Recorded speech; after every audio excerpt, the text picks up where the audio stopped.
We have a very special guest. Dr. Simrit Bhullar is here from Ohio Health to give you her viewpoint in the trenches. So we've all seen the pictures and the videos and read the stories, regardless of the media that you use, about what's going on in the hospitals right now with COVID.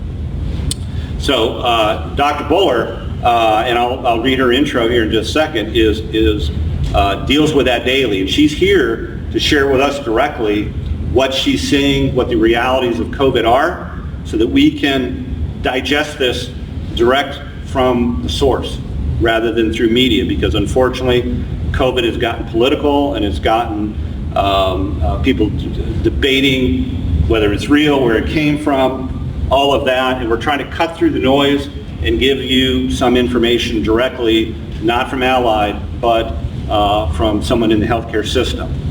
So I want to introduce Dr. Simrit Bhullar, who was very kind enough to take some time out today to speak to a number of our groups of employees. She's been practicing medicine for 17 years.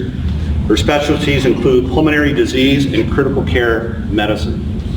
She's certified by the American Board of Internal Medicine. In addition to being a practicing physician at Riverside Methodist Hospital, she is the System Medical Director at Critical Care and Pulmonary Medicine for Ohio Health. So you're not going to find a more knowledgeable person about how COVID is affecting us in our hospital systems than Dr. Bhullar. She's also the chair of the Ohio Health Critical Care Clinic Guidance Council. Dr. Bhullar has previously advised Allied's Governance Committee on COVID conditions, so we've had a chance to talk to her before. She's been very helpful to us as we created protocols and tried to understand COVID throughout last year. So we're very fortunate to have her here today, and we'll give the remaining of the meeting to her. Well, thank you so much for inviting me to speak. That was a lovely introduction and promotion, so I enjoyed that a great deal. So I'm here to give you what I think is a unique perspective on COVID. I think we've talked a lot about how you prevent it, how you prevent spreading it, and in the news you'll hear a lot about the death toll, and after a while, I don't know, I think to a lot of people it just seemed like kind of cold numbers. But I'm part of the team in the ICUs that help to manage these patients when they get really, really sick. And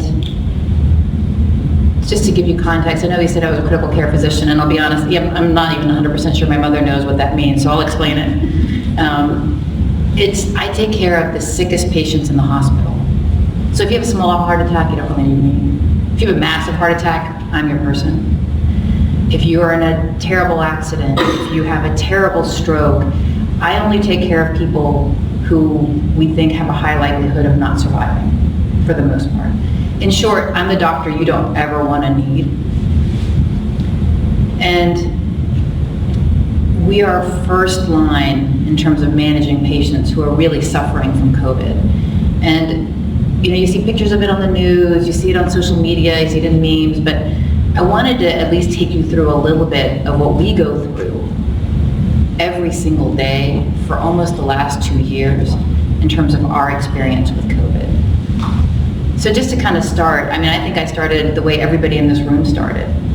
I remember, I think I was with them in the end of 2019 when we first started hearing on the news reports from China that, oh gosh, they have this terrible virus. And I had just finished like a year before that training for Ebola, where they tape up your hands and you'd walk in this sort of spacesuit. And I remember thinking, gosh, I hope it kind of settles and doesn't move, because fortunately we never saw Ebola over here.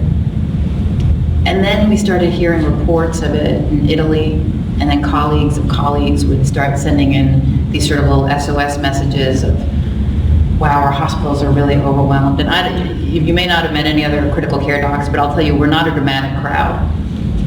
We're the ones whose job it is to be calm when everybody else is not calm, because that's the way we help our patients. So when we first started hearing this news from overseas, we were like, gosh, we need to start planning. And so in our hospitals, we started planning, and it was unlike anything I've ever seen. I graduated med school in 2000, and it felt like planning for a war. We were in meetings talking about resources, talking about personnel. What do we do if half of our personnel are gone? What do we do if our resources are scarce?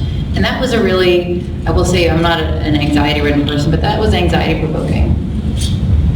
And then in early 2020, we started getting our first kind of rounds of patients who were really, really sick with COVID.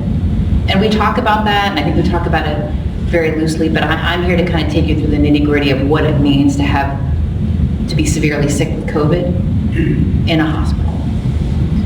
And before, just a disclaimer, none of these pictures are pictures of my patients. I would never take a picture of my patient. It's a HIPAA violation. These are all Google images that are very representative of patients I care for. So if you're ever my patient, hopefully you never are, but if you are, I'll never take pictures of you and put it up anywhere, so just so you know. So when our patients come to us, one of the first reasons they'll come to see somebody like me is they have a hard time breathing, just harder and harder. And if you look at the chest x-ray on the left, that's a normal chest x-ray. The lungs are filled with air, so it's kind of blackish, and lungs should be filled with air. Because lung tissue is beautiful and thin and delicate, and when the lung tissue is nice and beautiful and thin and delicate, oxygen can get from the blood, from the air into our blood. What COVID does is it starts to inflame that beautiful, thin, delicate lung tissue into something thicker. And our blood is not able to extract oxygen as well from the air. And that's why our patients have a hard time breathing. When they have a hard time breathing, the next thing we do is we put them on oxygen. And we start them on medications. Medications like high-dose steroids, medications like remdesivir and tocilizumab, all the stuff you've heard about on the news. And all that is an effort to try to help decrease the inflammatory reaction so that our patients can breathe better. I wish I could say we were successful all the time with this approach, but it's very common that we end up having to put our patients on ventilators. And I don't know, I'm sure some of you have had experience in hospitals, unfortunately, with ventilators. And all a ventilator is a machine that after I put it into the mouth, that goes into the windpipe, it just blows air in and out of the lungs. And for many diseases, that is enough to kind of help stem the tide. Unfortunately for COVID, that inflammatory process tends to get so severe that in alone is not enough, and that's a pretty severe thing to do to somebody. So what we end up having to do is adjust the ventilator mode so that we try to optimize the patient's lungs' ability to get oxygen and accept it into their bloodstream. And we do that in different ways. We put them into medically induced comas, so they're very sedated. We do that by paralyzing them, so I give them medications so they can't move their muscles. We do that, and we also, one other thing that we do is we'll put them, what we prone them. So instead of having them lay on their back, we'll flip them so that there are periods of time where their face is down. And you'll kind of see examples of that here where, their faces are down. This is really, honestly, what we look like in the hospital. And this is terrible. This is, we're grateful we have these things that we can do to help take care of patients, but it's a pretty intense experience for our patients to go through, and to compound that and make that even more concerning is that they're alone essentially when they do this, that family and friends aren't able to visit, which interestingly I think is much more impactful than I had ever thought it would or could be. The nurses are amazing, and they spend a lot of time in the room with these patients, and they try to help be that emotional support for them. But as good as they are, they're not the same as family and friends, and they couldn't be. And I will tell you that has taken a very profound emotional toll on our nurses, on our staff. Even personally, I've had 2 patients who I personally knew. One guy, I was having a cocktail with him 6 months before he got sick, and the next thing I knew, I was honestly probably the last voice he heard before he died that was familiar to him. I had a friend of mine, his husband, he's 46 years old, and the last time I saw him, I was handing him a bourbon in the basement of my house, and cut to 8 months later, and I'm putting him on a heart-lung machine, trying to keep him alive. And I'm not unique in that. There's most of our nurses and respiratory therapists, they're people in diverse communities all over Columbus and Central Ohio. And they've all been touched by it in different ways, as I'm sure all of you have too. The challenge for them is that they are right there with them, holding their hands, helping them to talk to them if that you can talk to them. And that, when you hear about the toll it's taken on ICU providers, that's what they're talking about. Because, you know, we all went into this because we wanted to help people, but to see them so isolated has been hard. To see them have to go through so much. You know, we're ICU doctors are known to be kind of a tough route, and we do like a lot of things that most people don't want to do. But this has been even more emotional, even more impactful than I think any of us could have anticipated. So back to how we care for those folks. We put them on, we flip them around to try to help them oxygenate better. And sometimes we'll have them inhale different gases to hopefully help their lungs work better. And sometimes it works and we get our patients better. And many times it also does not work and our patients don't survive this. I think if you talk to anybody who works in an ICU, we've seen more death in the last year than, I've graduated school in 2000, I've been a doctor for like 20 some years. I've never seen it like this. Most of my colleagues are in the same boat. And it's been, we've been working really hard. We continue to work really hard. I think we're better at it than we were a year ago. And we will continue to work hard at it. But, you know, this is something that's so devastating to our patient population. This is a big part of why you see so many healthcare workers push to say, wouldn't it be great if we could avoid people going through any of this? Every doctor I know who cares for these patients, the nurses in the ICUs, they're getting their vaccines by and large because they see this.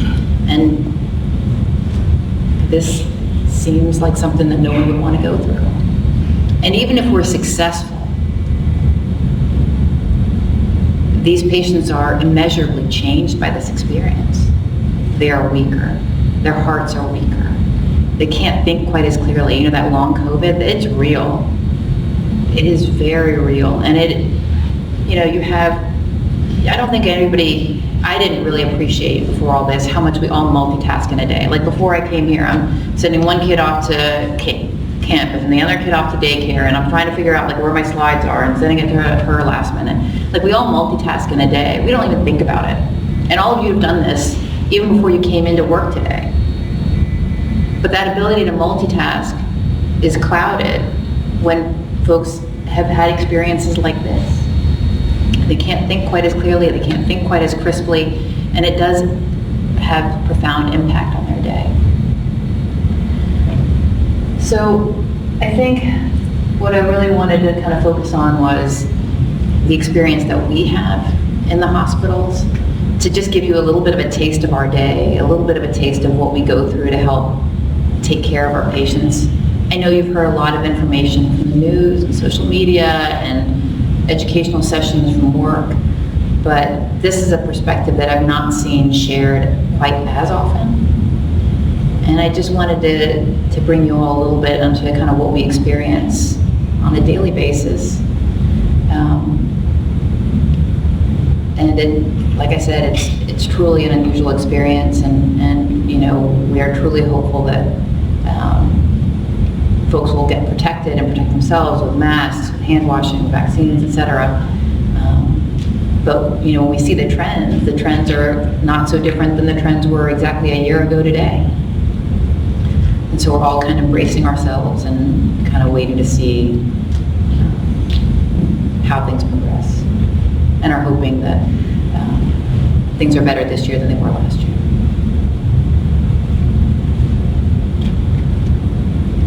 And it's a lot of stuff that I talked. I apologize if any of those pictures are disconcerting or hard to see. I get that if you don't see it today, these can certainly be terrible images, but this is truly like what I walk through every day, multiple times a day.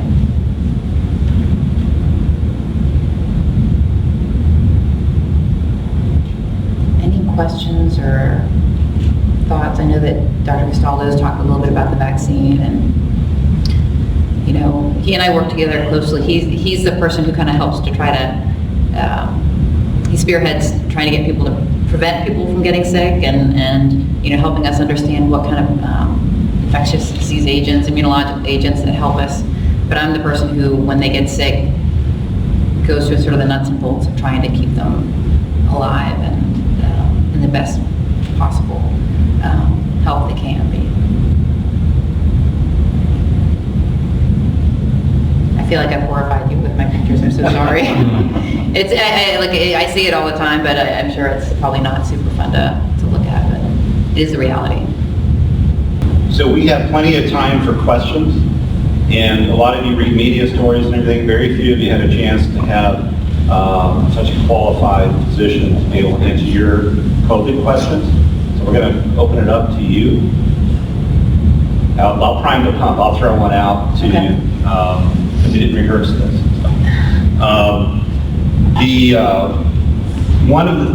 Obviously, and I will preface this by saying, we want everyone to get vaccinated. Part of the reason Dr. Bhullar is here today is we want you to see what's really going on. So we make no apologies for wanting people to get vaccinated.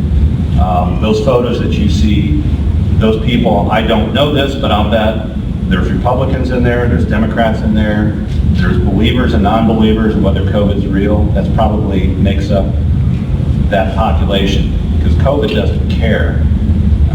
And this is real. This is why we're shutting down production, to make this as real to you as it is to Dr. Bhullar and her staff. So we know there's people that are not vaccinated. One of the reasons that they say they do not want to be vaccinated is because it's not, the vaccine has emergency use authorization, but it's not approved by the FDA. Can you comment on your thoughts on that? Absolutely. No, I think, you know, the FDA is an organization that sort of goes at its own pace. And I'm glad it does. I mean, it does kind of help to ensure that agents that they're reviewing are safe for the general public. So they are at that very highest tier, making sure that all the I's are dotted and T's are crossed. But quite frankly, this vaccine's already been through an inordinate amount of study. The technology that we've based it on is technology that's been around for about half a century or more. And if you looked at it, it is been shown to be highly effective at preventing patients from getting COVID, or if they do get COVID in those cases, making sure that instead of coming to see me and looking like this, that they're generally the people who are on the floor with a little bit of oxygen who go home in 2 days. There's a big difference there. So I'll tell you, I feel so strongly about it. I took it. I feel so strongly about it that I have 3 small children, 7, 2, and 10 months. And I've been trying to get my kids into a study so they could get the vaccine. And you know, you've heard so much from so many people, but I mean, to me, that's the highest endorsement I can give, is that I took it. I'm trying to get my kids to get it. And I feel strongly enough that the safety is there. The FDA is a government agency. It goes through the stuff it goes through, but there have been multiple studies with thousands of patients, hundreds of thousands at this point, if not more, to show that it's been safe. So, I mean, everybody has to make their own personal decision, and I don't have, you know, if it helps anybody, I'm a registered independent, probably one of the last ones in like the country. I don't have, you know, I don't have stock in Pfizer. I don't have stock in, like, I don't, you know, I have nothing other than I see the real life impact that it has on human beings, neighbors, friends, people I run into at Giant Eagle. And if I can avoid even one patient or one person feeling this, I would love that. That's why I'm here today. I mean, you know, like I said, I have 3 kids, I have a full-time job, I have very limited time. But it is that important to me, it's that important to my colleagues. If we can try to help avoid this for anybody, it's time well spent. Yes? So what about the potential for side effects that come further down the road with the vaccine? It's only been tested for years, kind of rushed and put together. You know, Well, yeah. 5 years down the road, what's the potential for those kind of side effects? There's been enlarged cases of enlarged hearts, other cardiac side effects. Where's the, where's the studies for, I'm sure there are. Yeah. So No, and that's, we trust something that hasn't been, yeah. studied for less than 40 years. Yeah, I hear you. I mean, I think that's a great question. I think for me, when I see patients who have COVID, a lot of times I know that patients who have COVID their hearts are weaker, their lungs are weaker, they get cognitive, I know that that's a very common thing that they experience. The thing that gives me confidence, because COVID really was discovered in 2019, so that specific virus could only have been worked on since that time. But the background, the base of the data and research they use has been around for over half a century. So instead of using this bit of DNA, they use that bit of DNA or RNA. That can be adjusted, but the base of the technology has been around for a long time and has been really helpful in helping us take on multiple different diseases. And if you do like a risk-benefit stratification, the benefits of it far outweigh the risk. Now here's the thing. Can I tell you that there is zero risks? No, and nobody can. But I also can't tell you that if I drive home today, I won't be in a car accident. It doesn't mean I won't drive. But I know that the risks of it far are outweighed by the benefits. And that's, but life is not like that. Unfortunately, there's nothing that comes with zero risk. But all in all, that's kind of how we weigh it out. But it's a great question. I appreciate it.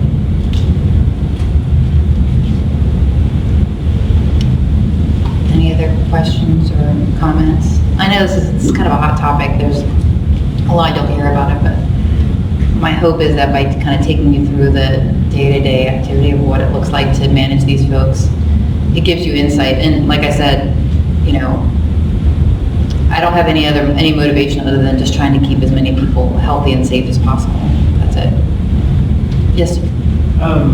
Speaking from pulmonary specific, what other underlying cause, COVID obviously has its horrible side effects, but what would, if a patient comes in that has an underlying health condition, pulmonary-wise, what group or category would you say is the highest risk?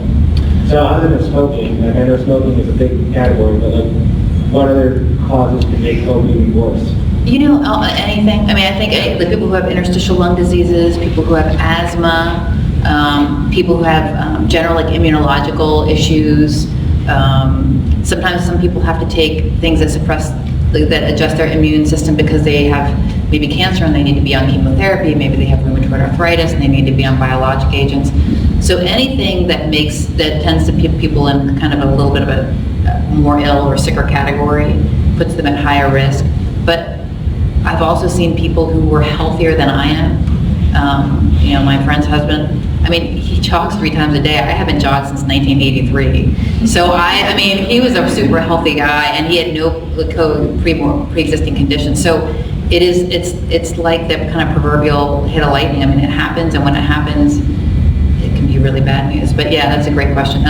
So really almost anything that hits your lungs can put you at higher risk, but just because you're in perfect health doesn't put you at a risk for this, unfortunately.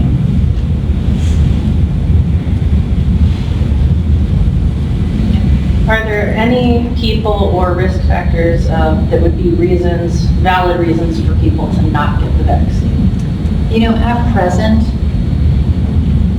no. I've seen vaccines given to folks who have had transplants, who have had immune disorders. If you received the COVID, say you had COVID and you received the COVID antibody, like at home, that infusion, they ask you to wait for, I think it's like 2 to 3 months.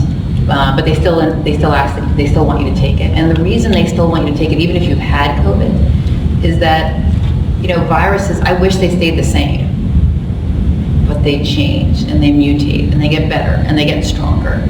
And just because you had COVID maybe in June of last year, unfortunately it's had an opportunity to get stronger and change. And so to give you immunity against a broader spectrum of those variants, that's why the COVID vaccine is helpful.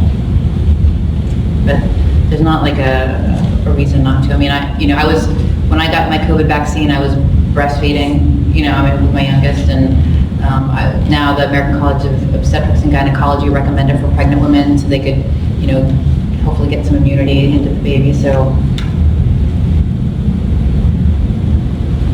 We probably have time for one more question. Anybody?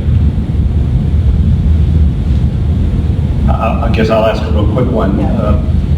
With the, a lot of people have gotten vaccinated, the Delta variant's out, and you're starting to hear stories of people who are vaccinated who are still coming down with COVID. Any thoughts on that, or maybe what you're seeing in terms of vaccinated people versus non-vaccinated people in the ICU? absolutely, no, we've seen it.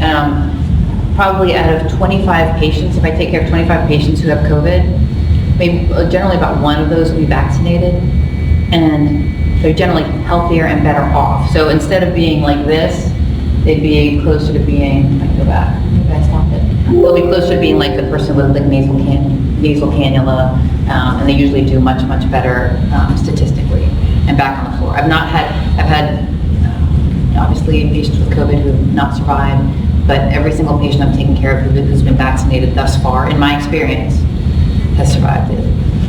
That's just my personal experience. Can I add Andy's question? I read somewhere that you had the vaccine and you get COVID, you're not as infectious as you are if you did get the vaccine. Now, I'm not sure I had to read it 3 times to understand what they were saying. So if I'm not vaccinated, my viral load can be much higher. So if I'm, close to you, you have a higher likelihood of getting it from me. If I'm vaccinated, most of the time, even if I've been exposed, I won't expose other people. There are a small percentage of folks who have a smaller viral load. So instead of, being huge, have a smaller viral load. So if I'm like much, much closer to you for a longer period of time, maybe you could get it from me. But the percentage of that is astronomically smaller than if I'm not vaccinated at all. Does that make sense?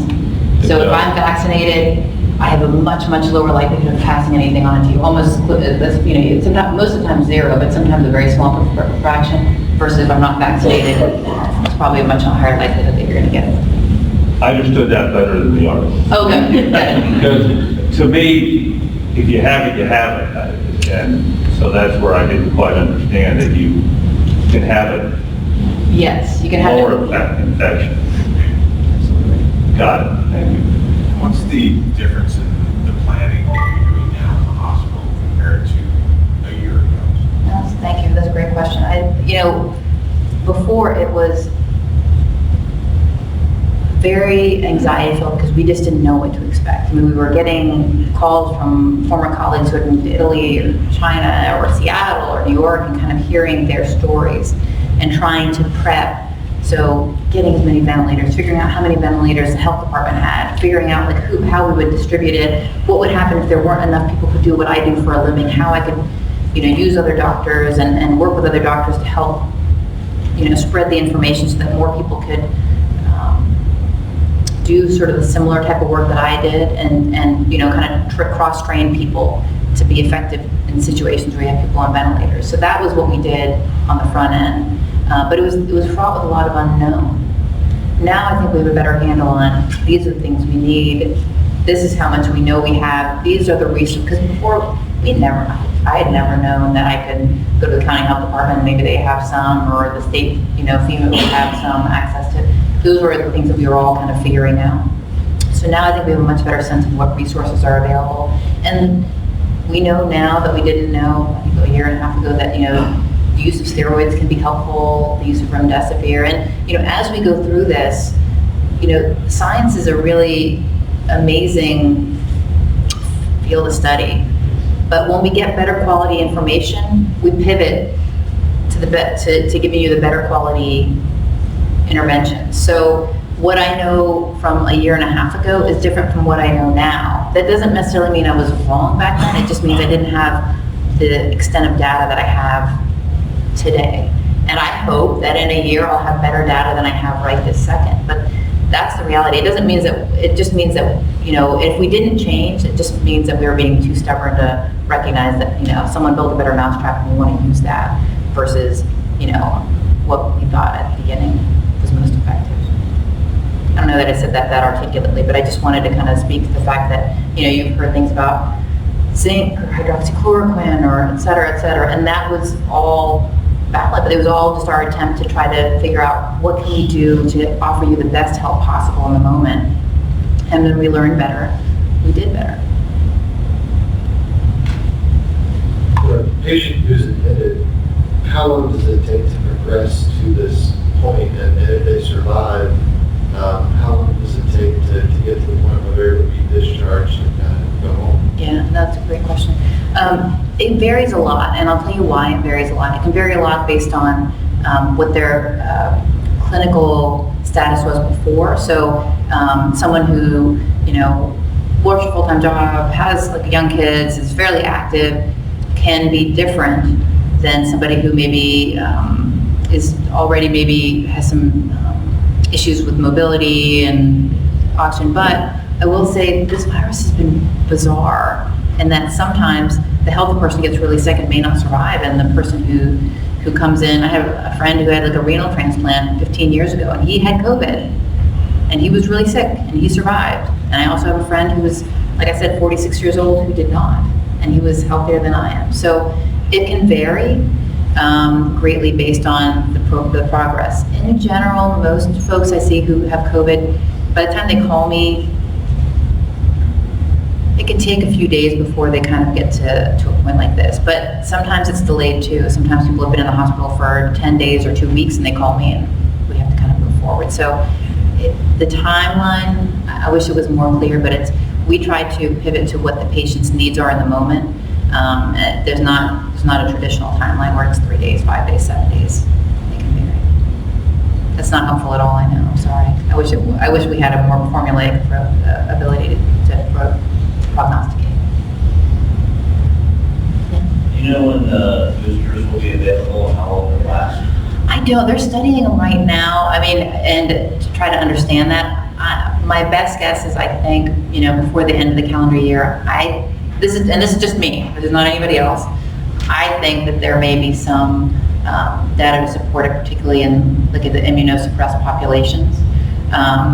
But we'll see. I'll be honest, I mean, I'm kind of right along with you guys in terms of like, I follow the science, I follow the studies, I follow the CDC and the FDA, and I'm like waiting to kind of get more information. But if I had to, let me put it this way, if I had $1,000 to bet, that's probably what I bet. I might lose my money, but that's what I would think is going to happen. Are the known variants thought to have originated in areas with very low vaccination rates, and how effective are the current vaccinations expected to be against the variants that are developing now? Yeah, that's really great questions. That's a great one. So the Delta variant, you're right. It generally, so viruses, I wish they stayed the same, but they don't. They mutate and evolve and they get stronger, almost like the movies. Like some of my nephews are watching Alien and Predator, and you kind of see the animals change. It's a little like that, where they get stronger, they change, they learn. So the Delta variant, they think, came out of India. You know, it was a kind of a highly densely populated country, and you know, the vaccines, while they came out, maybe didn't come out as quickly as one had hoped. But traditionally, strains do come out from areas that are more densely populated that have a lower vaccination rate. They do. We do have evidence to suggest that the vaccine's still pretty effective against the Delta variant. But remember before, like so many months ago, they're like, oh, if you have the vaccine, you can't transmit it, or you know, that was the thinking back then. Well, with the Delta variant, you may not transmit it, and many times you won't, but you may have a very small viral load that could potentially have you transmit it. So it is effective. But you know, nothing. It's not 100% effective. Nothing can be really. The Lambda variant we're still learning about, so that's kind of the next one on the horizon that we're looking out for.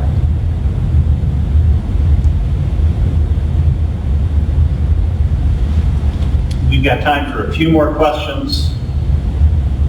Anybody else? You know, I'm curious. You get patients that they're able to talk to you say at the end, saying, gee whiz, maybe I should have taken better care of myself?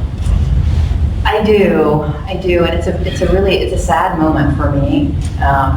These are all good people, and we're all trying to make the best decisions we can in the moment based on the information coming at us. And, I had a lady who, she had a lot of regret about not taking it. Her family was sick, they all were living in the same house, and there were multiple members of her family who were in the hospital, and some of them very, very sick. And it made me sad. She had regret about it. And then unfortunately that's from a lifestyle standpoint or diet standpoint. Interestingly, I'm not saying that they probably don't have regret. I've not heard them voice it to me. Usually it's more regret over maybe not being as careful with their social distancing or the vaccine, but I've not had the dietary regret or regret like, gosh, I wish I had worked out more with that. I've not heard that voice to me from my patients. That's not to say that it's not out there. It's just not been my experience yet. So what's your take then on perhaps having built up a better immune system through diet? I'm supportive of it. I'm a big fan of nutrition. I think it is an incredibly important component to being healthy. It's just that I've also seen my fair share of very healthy people who end up in an ICU with me. So I wish there was like a vitamin, I wish there was a food, I wish there was something that I could say, hey, this is going to offer you significant benefit. I am not aware of any that can offer significant benefit. I hope in the next 6 months we find something.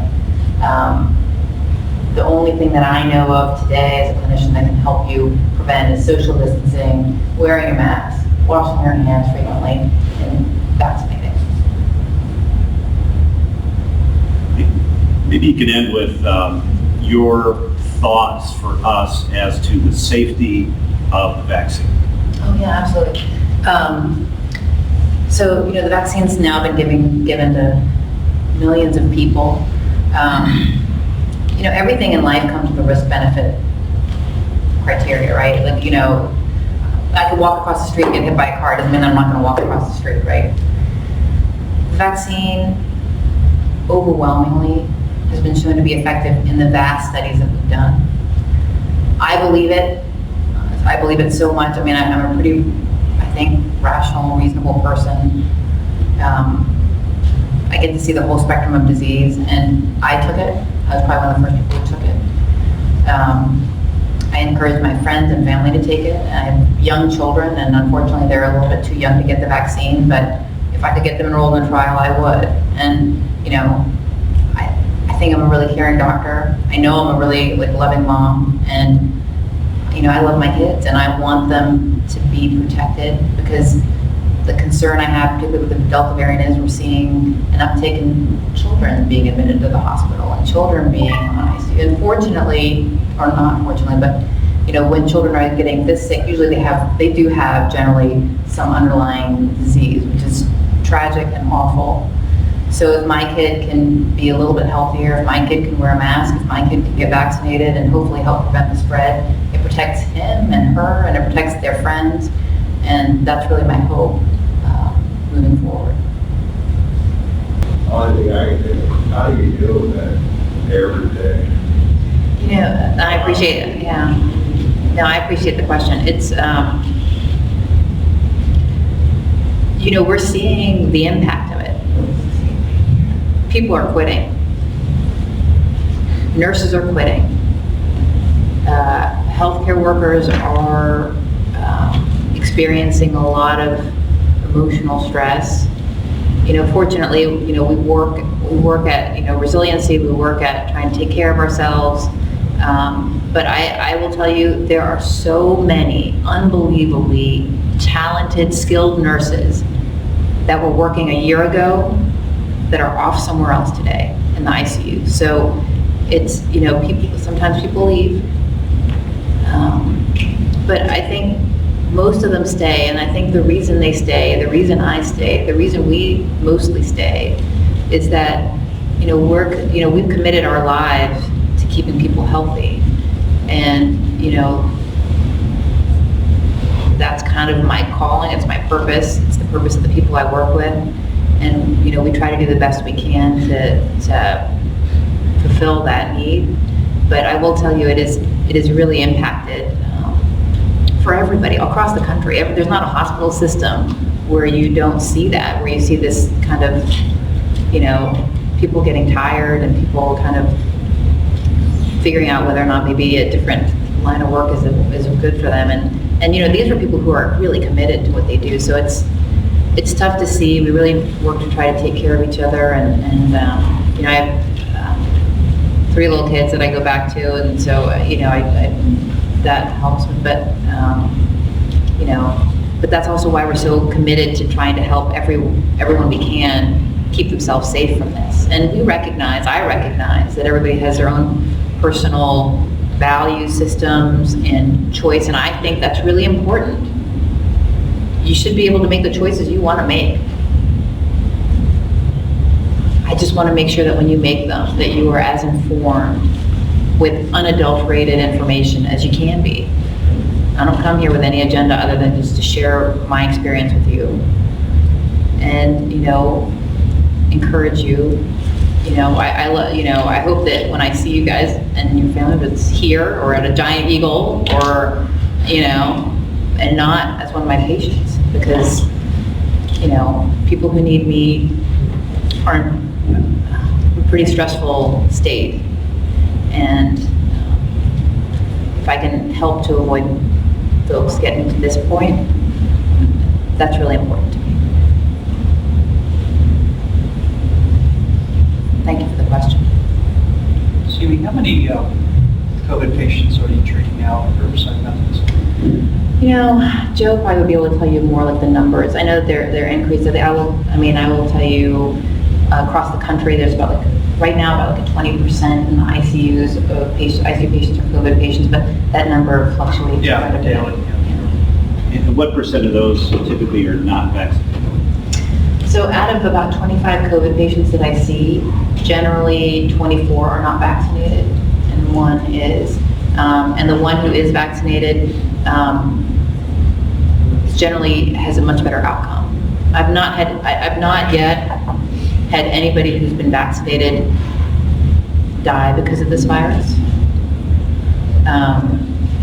That's not to say that next week's going to be different, but generally speaking, the experience from providers across the country is that if you have a patient who's vaccinated, sometimes they do get sick. It's rare, but if they do get sick, they generally get better faster.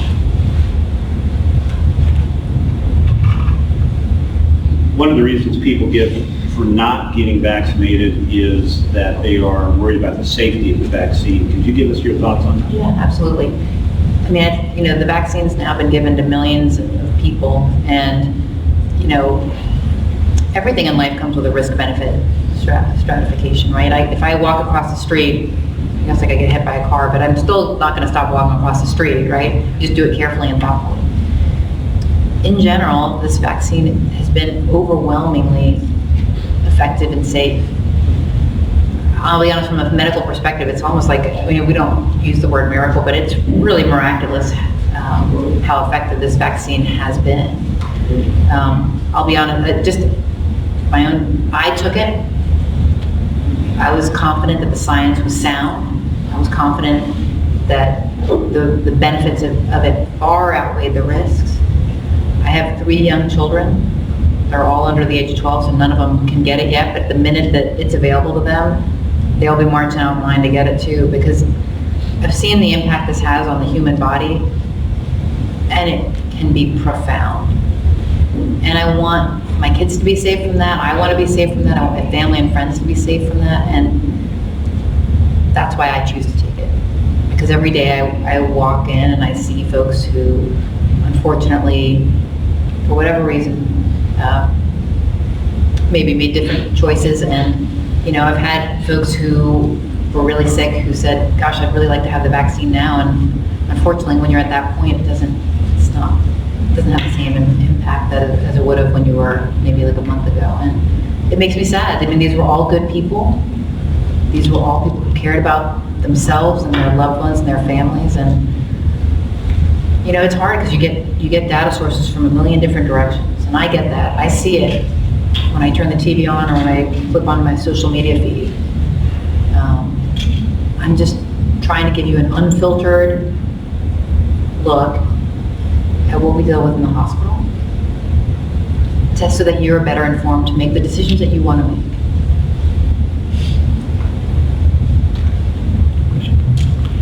Seems that the Delta variant's getting most of the headlines these days, but I've also read that there are other variants beginning to appear. So do you believe that by increasing the number of vaccinations, we can prevent or at least minimize the likelihood of more dangerous virulent variants appearing that could affect all of us, even if we are vaccinated? Yeah, absolutely. No, that's a great question. So the answer is, in short, yes.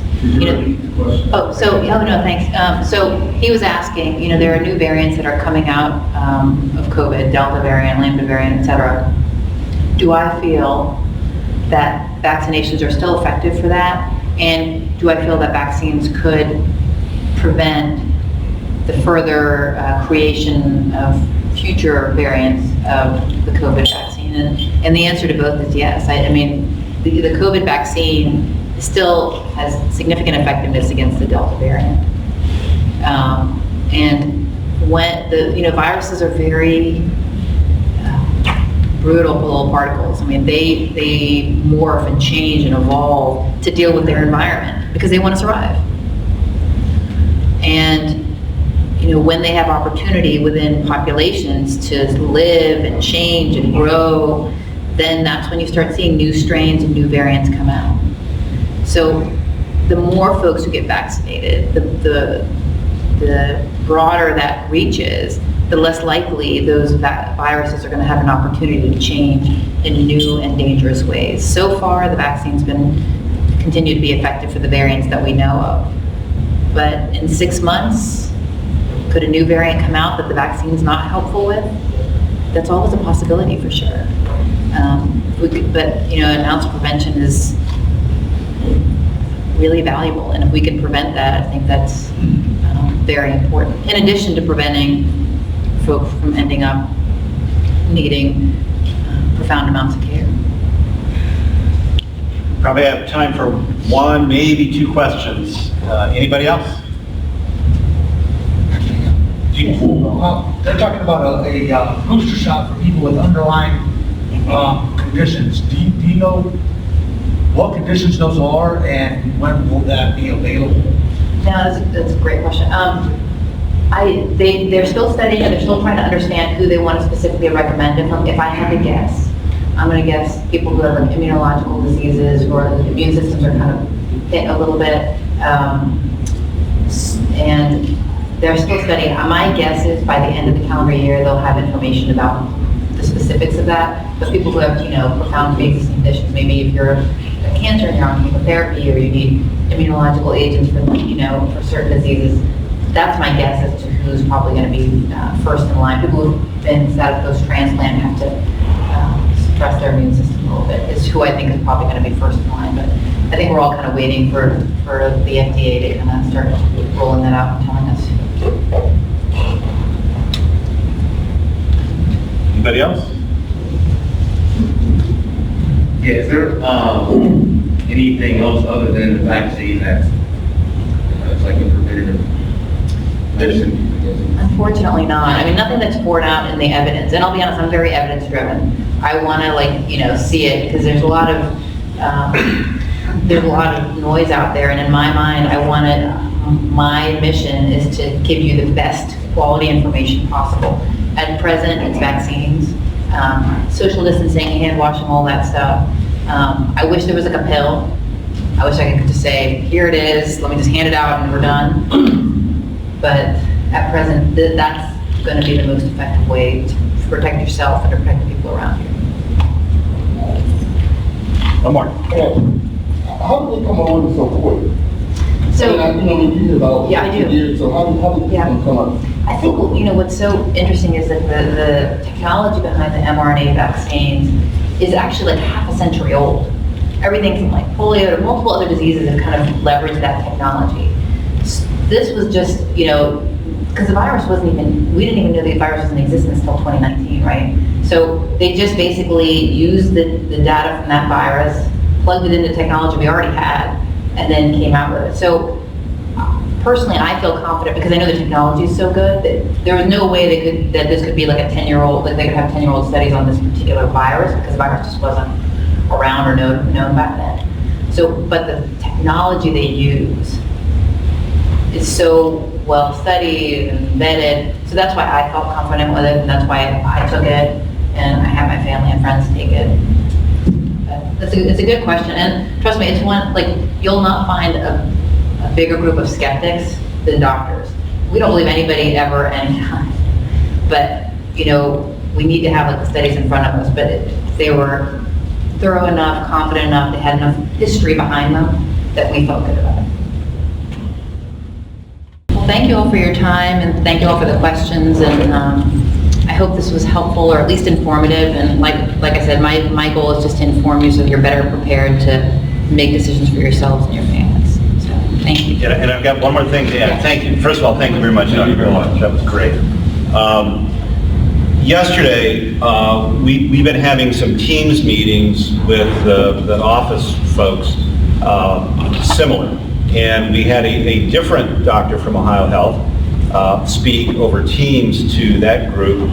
And we recorded that meeting, and that is going to be made available on our employee YouTube channel, and as is this presentation. So it's been recorded. And so I'm going to send that out as a link, probably via text, because it seems like that's the easiest way for people to get that information. We'll put a posting out as well. So I really encourage you to do two things. One, you obviously saw this presentation live. You'll have the recording of this presentation. Show it to your family. I think it would be good for them to see it. Secondly, the other presentation, which you haven't seen, I really encourage you to watch that as well. There's a lot of, it's a lot more kind of data and kind of factual. So it's a different way of looking at the same issue. And it was scheduled for a half hour, it went an hour, so it's kind of a long video. But I encourage you to take a look at that one as well. So you'll see those coming out as a text from the Allied texting system. I'll put in a plug for the other one. It's my friend Joe who gives the talk, and he's actually very engaging to listen to. And he, like I said, I am not surprised that it went an hour. He's a very passionate speaker. He got excited, so he went an extra half hour. So stay healthy, get vaccinated, and even if you didn't wear a mask, take one on your way out and wear it elsewhere. So thank you very much, everybody. Appreciate it. Thank you. Thanks.